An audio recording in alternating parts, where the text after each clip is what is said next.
The Richard Roeper Show is brought to you by AmericanEagle.com Studios. The digital landscape is changing rapidly, and to compete in today's online business environment, you need an experienced partner. Since 1995, AmericanEagle.com has partnered with companies of all sizes, offering web design, web development, e-commerce, mobile apps, and digital marketing, all to help drive the overall business success that you want, because they believe that today's online world is your online opportunity. Visit AmericanEagle.com to get started today. That's AmericanEagle.com. We are near the very end of 2024. 2024. It's going to be 2025 next. That's amazing. That's incredible. That's inevitable. So I thought we'd talk about the best movies of 2024. For years I would do best movies and worst movies.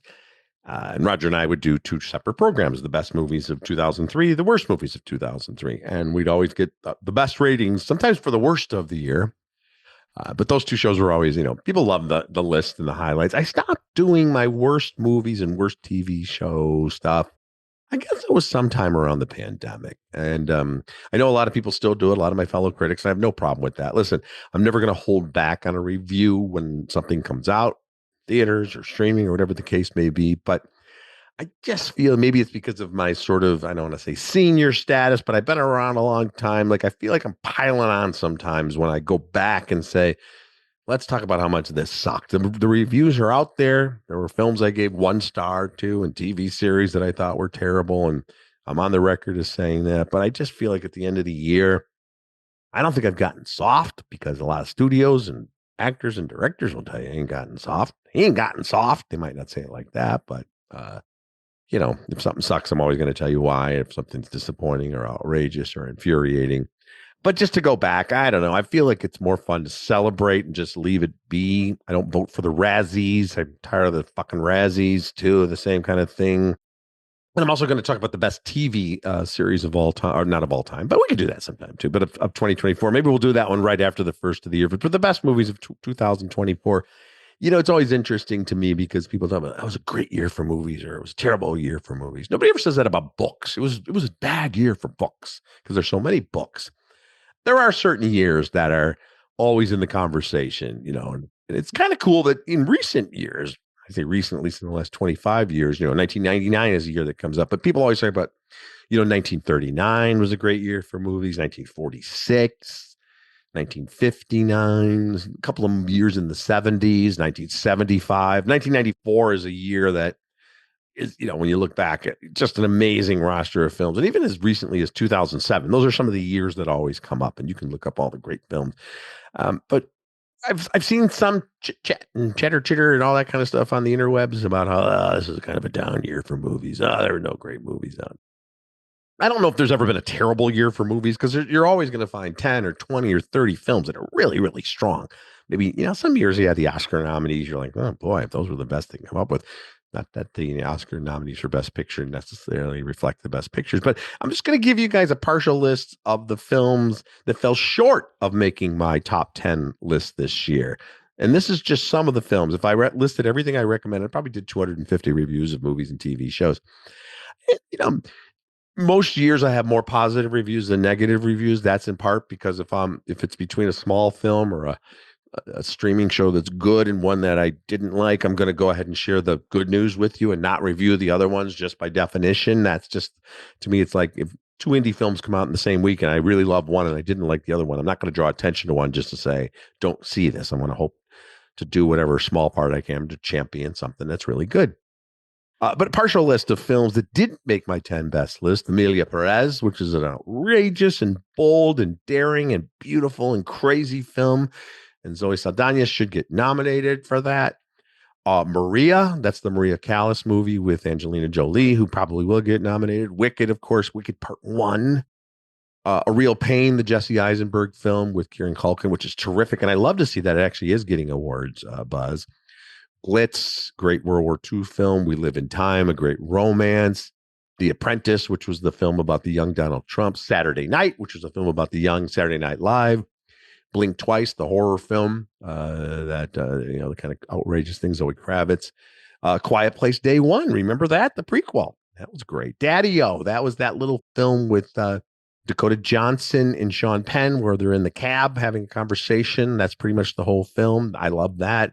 Kinds of Kindness. Civil War was a really, really crazy ass film and very timely and very well done. Bike Riders, beautiful film set in the 60s of Chicago. Inside Out 2. Remember, we had the sequel to Inside Out. Inside Out 2, The Dead Don't Hurt, Viggo Mortensen, kind of the classic Western. Hitman, which became a big hit. Furiosa. Sometimes you forget that some of these movies even came out this year. I like that one a lot. Challengers. Challengers just actually, I'm mentioning Challengers and it made my list. So let's get into that. I was like, wait a minute. I was about to list all the movies that didn't make my top 10. And I'm like, wait a minute. Challengers did make it, you jerko. So anyway, but all the other films I mentioned before, Challengers, are films that just fell short. So let's get into my top 10. Spoiler alert, Challengers is going to be on the list. I'm going to go from 10 to 1. How about that for you guys? My countdown. These are the 10 best films I thought of 2024. I'm going to start off with Nosferatu. Now, this is the Robert Eggers film, that goes back to the classic vampire story. You know, we're getting a bunch of vampire movie remakes coming up in the next couple of years, and we've had a lot of vampire TV shows and vampire movies. You go back to Twilight and a lot of even True Blood. We're getting a lot of hot vampires, and we're getting vampires who go to school, and vampires who have businesses, and vampires who are hanging out with the humans and coexisting with them, and vampires that got TikTok accounts. And it's fine. But I mean, what I liked about Nosferatu is it goes back to the original. Count Orlok, Nosferatu, basically is, I think, the Romanian word, right? The ancient Romanian term for vampire. That original vampire, he's a gnarly, gross, despicable, undead dude who sleeps with worms and rats during the day and then gets up at night and wants just to kill and suck blood, not to be out there, hobnobbing it and going to the governor's ball or the Met. That's and that's what they do here. It's got that great gothic look. Bill Skarsgård as Count Orlok, Lily Rose Depp as the human object of his obsession, and it's got the supernatural elements. Nicholas Hoult is very good here, incredible looking, and it's creepy and it's disturbing. And did you see this? The people for the ethical treatment of animals. You can say what you want about the organization. They are brilliant at getting publicity. They have been for however many decades they've been around. So they were protesting the depiction of rats in this movie, saying, you have a better chance of getting attacked by a real life vampire than a rat, which is not quite true, but okay, fine. But I like the fact that they're defending the rats. But yeah, there's a lot of creepy rats in here. Probably the most chilling cinematic depiction of rats since Willard back in the day. All right. So Nosferatu at number 10. And one of the great things I think I love about doing with these lists is highlighting films that you might not have had a chance to see, smaller movies that might have gone under the radar. And that would be the case with movie number 9, His Three Daughters. This was a set piece taking place mostly in a New York apartment building where the 3 grown daughters of a man who's dying, he's in a room down the hall, and the 3 grown daughters get together and they hash out their differences and talk about what's going to happen after their dad dies and who's going to get the apartment and why weren't you there and why are you not part of the family. The plan is we all will take turns watching over. She hasn't done a shift, right? Oh, yeah. You don't find that strange? Once we get here, she steps back from all responsibility? Your life is perfect. You got your kid. Probably gonna pop out a bunch more. No, nothing pops. There's no popping. That's not the way it is. Okay, whatever. It looks like popping to me. Stay away, why? You will need each other. It's good that there are 3 of you. Anyway, different types of people. But yes, my dad too, over there, dying. It is my dad, okay?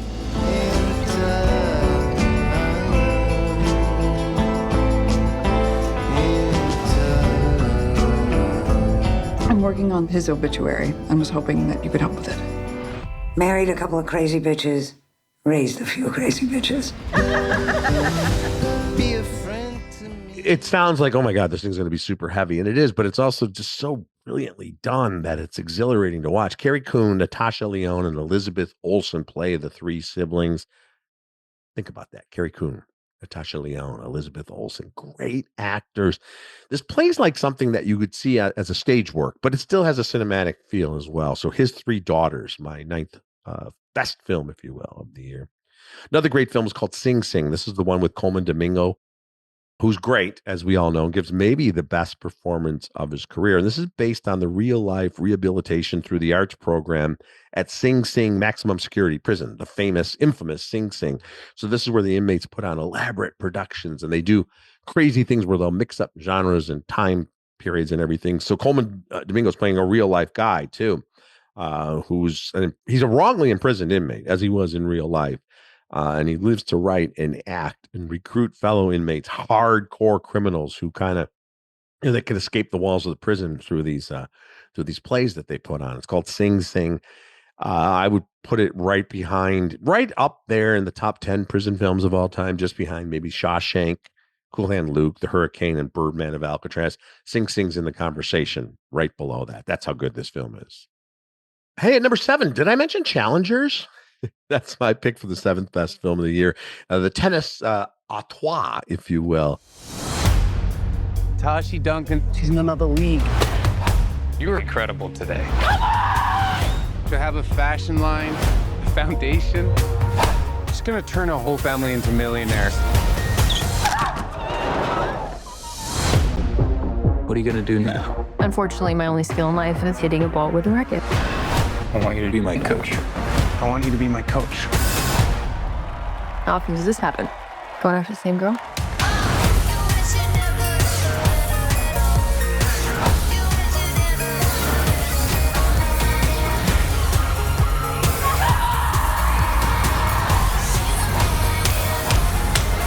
Hey, I love you.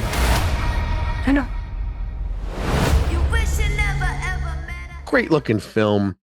Mike Faced and Josh O'Connor are the two best buddies who are tennis, phenoms. And then Zendaya is the tennis phenom that they fall for. And she has an affair with one and marries the other.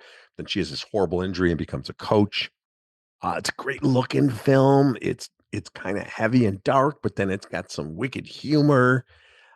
Definitely, when we're talking about genres, one of the better tennis movies, definitely the sexiest tennis movie of all time. And ends on this crazy shot that at first I'm like, what the fuck is even going on there? And then I realized it's kind of perfect. Challengers, love that film. We just talked last week about A Complete Unknown, the Bob Dylan biopic. I have that at number 6. Number 6, A Complete Unknown. They always say it's bad form to compare performances because it's apples and oranges, right? Of course, that's all we do with awards, with the Golden Globes and the Oscars, is we compare performances. So I will say this about Timothée Chalamet and A Complete Unknown. It wasn't that long ago that Rami Malek and Bohemian Rhapsody were getting all these accolades, and Rami Malek was a great actor. He won the Oscar for portraying Freddie Mercury. And I will say this, Timothée Chalamet and A Complete Unknown blow the doors off of that film. The Doors actually blows the doors off that film too. But in Rami, they did the thing where he's singing and then they're using a Freddie Mercury impersonator and then they're blending in Freddie's voice. And that's fine. That's with a lot of musical biopics. We talked about Maria, just quite not making the list, but a really terrific film. And Angelina Jolie playing Maria Callas basically in the last week or so of her life. And she sings as the 50-something Maria Callas. But then when they go back for flashbacks, we're hearing the voice of the real Maria Callas because nobody could sing like that. That's fine. That's the magic of movies.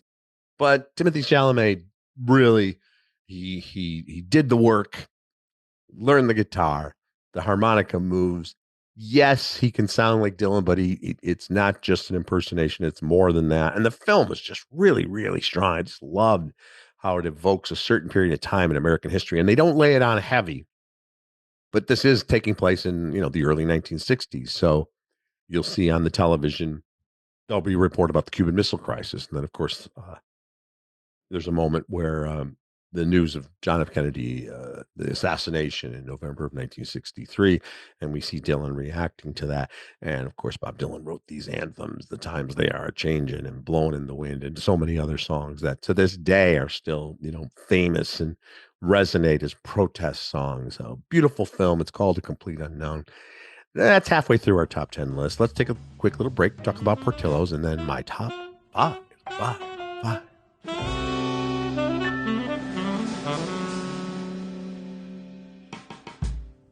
All right, we're going to talk about Portillo's. You guys know the drill here. They're known for their famous Chicago hot dogs with all the famous correct Chicago ingredients, right down to that poppy seed bun. But there's so much more.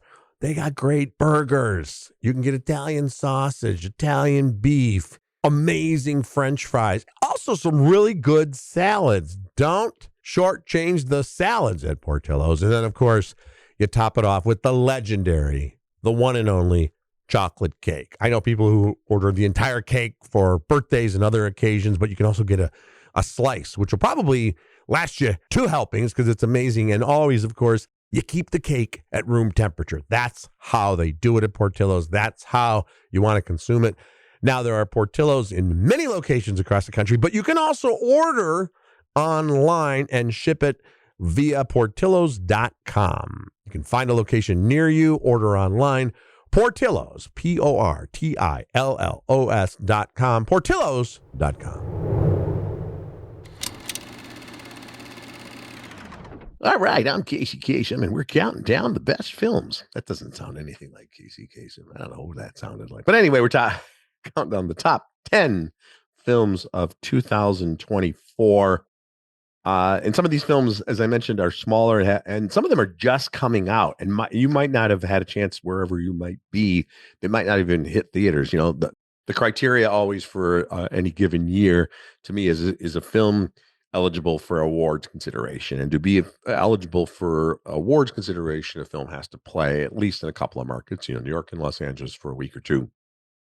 And then a lot of times these late December releases, they get that limited release in December, so they're eligible for awards, and then they go wide in January. So a lot of times it'll be January 15th or January 20th before some of these films are available to most folks. And of course, in this day and age, sometimes that means that they will be available on streaming. So this film is called September 5th.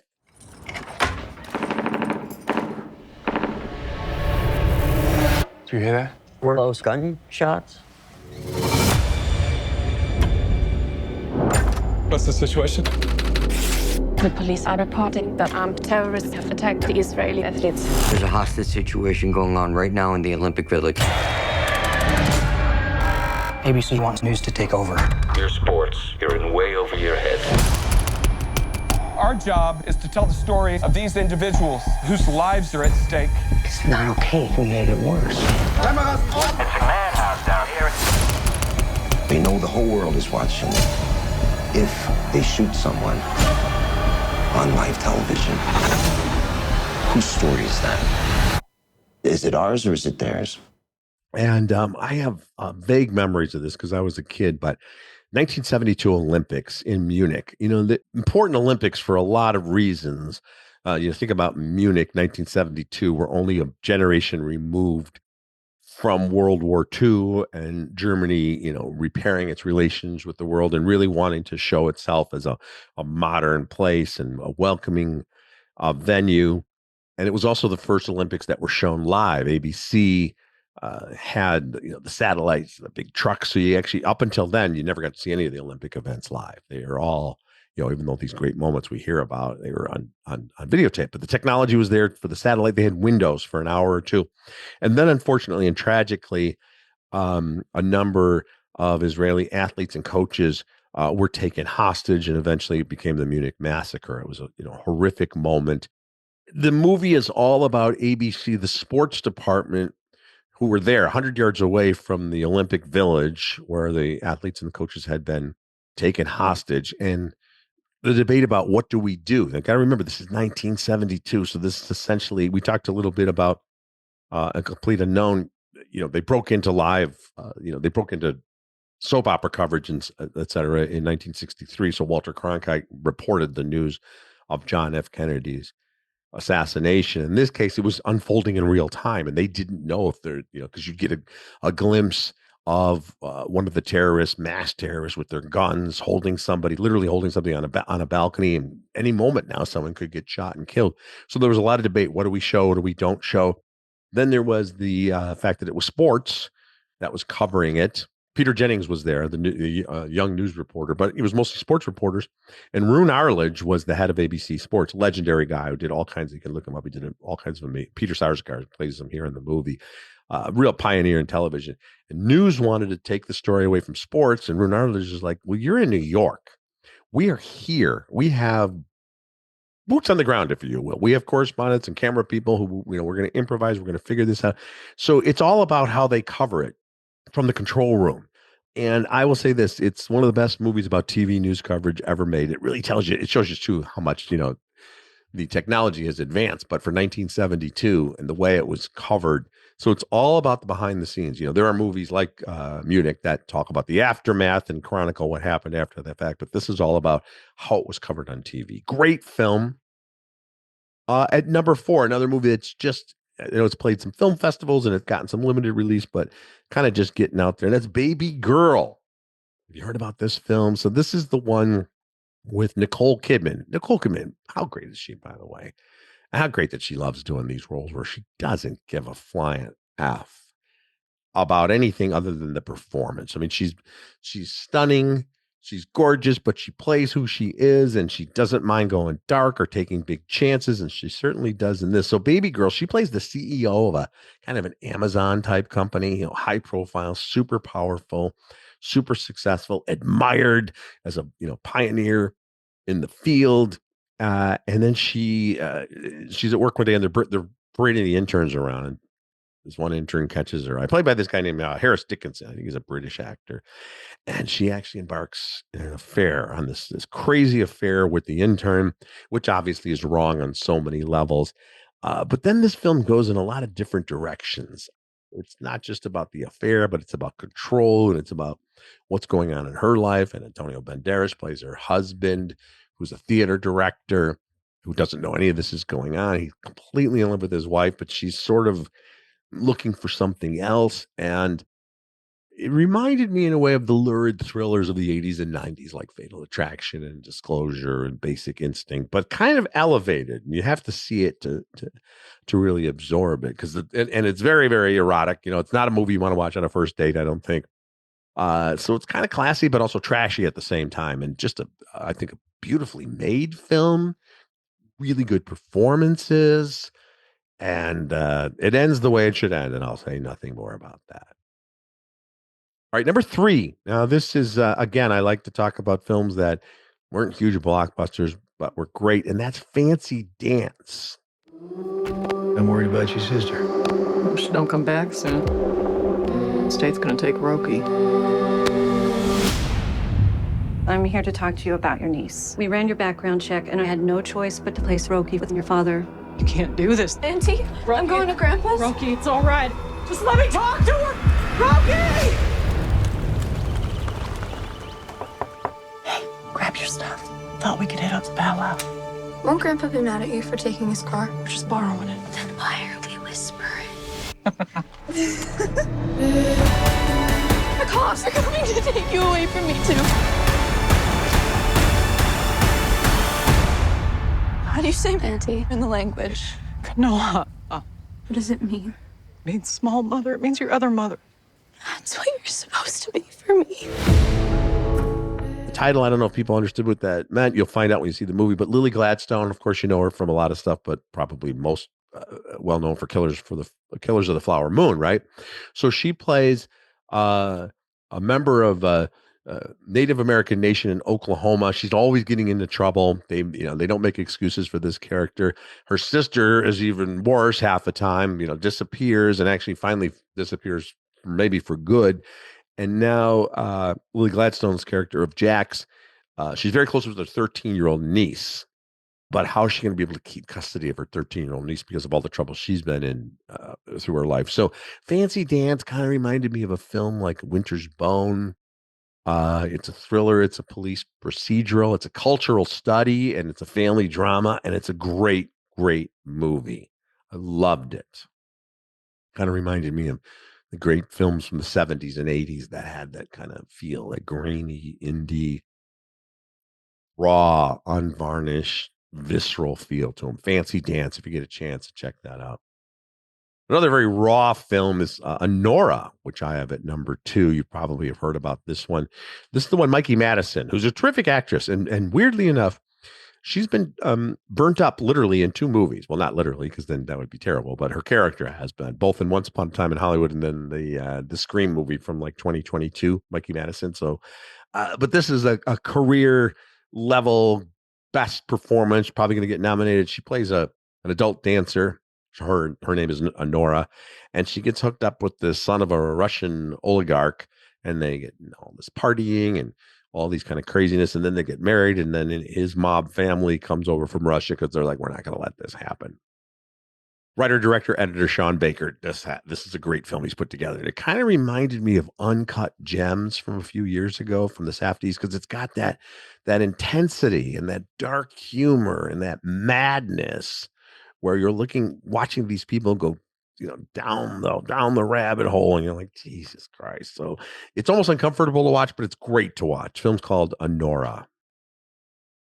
And finally, again, for my pick for the best film of the year, not a film that a ton of people saw. I hope more people do see it and seek it out. It's called Small Things Like These. I will live in the past, the present, and the future. I will not shut out the lessons that they teach. Slow to anger and rich in mercy.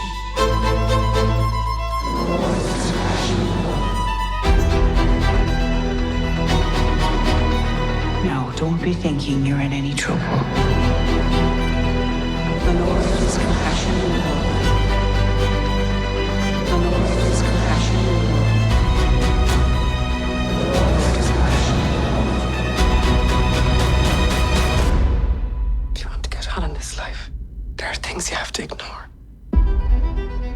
This stars Cillian Murphy, who just won the Oscar for Oppenheimer. And as much as he deserved that, I think I might be even more impressed by his work here because it's so quiet and not inwardly driven, but there's so much going on with his character. So he plays a regular guy named Bill Furlong. This is in small town Ireland in 1985. And Bill's a good guy. He's got a small coal business, delivering coal to various businesses in town. And he's a great family man. He loves his wife, and he's got all these daughters, and there's all these great domestic scenes. But there's a scandal that's been playing out in the local convent in this town for as long as anyone can remember, involving the so-called wayward girls who are teenagers, young women who are brought to this convent and then put to work basically in a slave situation. It's a real life scandal that took place for decades. And he becomes aware of it. And a lot of people in the town are like, let it be, Bill, because the church has their fingers in every pie, as the bar owner says. You just let it go. We know that bad things are happening on the other side of that wall. We don't talk about it. And he has to make the decision if he can live with himself and just kind of go on with his life and make a decent living and take care of his family and just say a prayer for these girls, or if he's going to do something. So it's, he's the most unlikely hero maybe of the year in some ways, but he's a great hero. And it's one of the best movies I've seen in the last 5 years, at least, guys. It's called Small Things Like These. It's one of those films. Again, my late great friend Roger Ebert would talk when people would say, what makes you cry at the movies? And he would be like, not always the tragic, sad scene, but the scenes where somebody does something good, where somebody rises to the occasion, where someone makes a difference. And that's the kind of movie this is. And that's the kind of performance you get from Cillian Murphy. Small Things Like These is the best film of 2024. All right. Happy New Year to everyone. We'll be back right after the first of the year. We'll be talking about some of the best TV shows of 2025. And I've already seen the first great limited streaming series of 2025. And we'll talk about that next podcast. Take care, everybody.